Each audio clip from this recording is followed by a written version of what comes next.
Që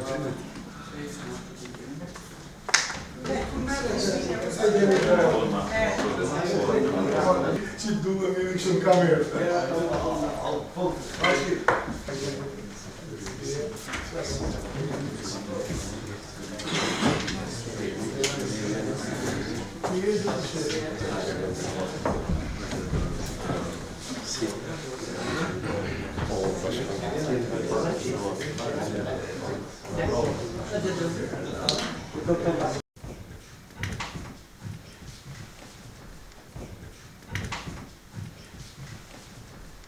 Kjo është një proces shumë i rëndësishëm për ne.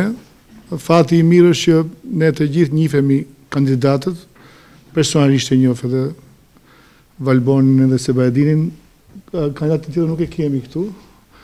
Tregon që ne do jemi të dinjitetshëm edhe në aspektin e edukatës familjare edhe qytetare që kemi. Do duhet të lejmë një mesazh mbrapa sepse zgjedhjet shkojnë, vinë, kalojnë. Qytetërimi i jon do ngelen si trashëgimia më e madhe e këtyre zgjedhjeve. Deri tash besoj që ja kemi arritur edhe ndoshta mund të them me mburje që Gostivari është shembull në nivel republikan që nuk ka patur as ofendime, as sharje, ato fenomene deviante janë fenomene, por në nivel personal asnjëherë se kemi zbrit punën, topin.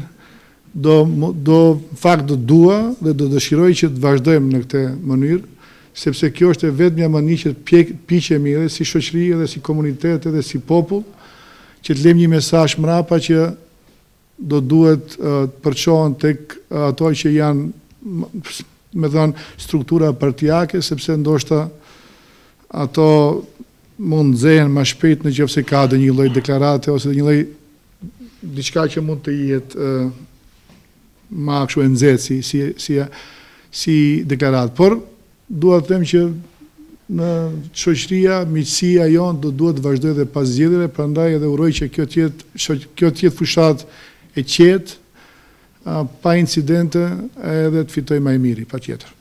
Thot me këtë akt solem të nënshkrimit të kodeksit për zgjedhje fair dhe demokratike, zotojmë se do t'i respektojmë kodeksin, do t'i respektoj kundër kandidatët dhe gjatë gjithë procesit zgjedhor do të jena korrekt ndaj kandidatëve, ndaj kundër kandidatëve dhe dëshiroj një proces zgjedhor të drejtë dhe demokratik, edhe nga simpatizantët, edhe nga gjithë tjerët.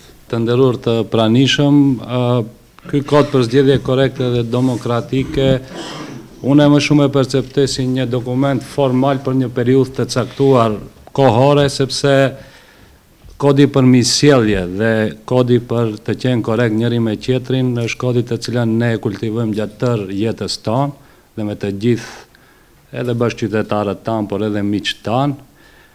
Besoj se ashtu siç e kemi bërë në përditshmërinë tonë, ashtu do të vazhdojmë edhe gjatë kësaj periudhe deri më 19 tetor, edhe besoj që deri atëherë askush nuk do të ketë asnjë arsye për të thënë se dikush dikën të ka ofenduar ose ka keqpërdor këtë periudhë para zgjedhore. Fundja çdo njeri që do ta bëj këtë me paramendim ose pa paramendim, pa qëllim, mban përgjegjësi edhe etike edhe morale për veten e vet si personalitet. Unë zotohem ashtu siç e kemi bërë gjithmonë, se ashtu siç kemi vepruar deri tani do të vazhdojmë edhe tani jetu qetë deri më 19 tetor, por edhe pas asaj gjithmonë me gjithë respektin për çdo njërin prej nesh.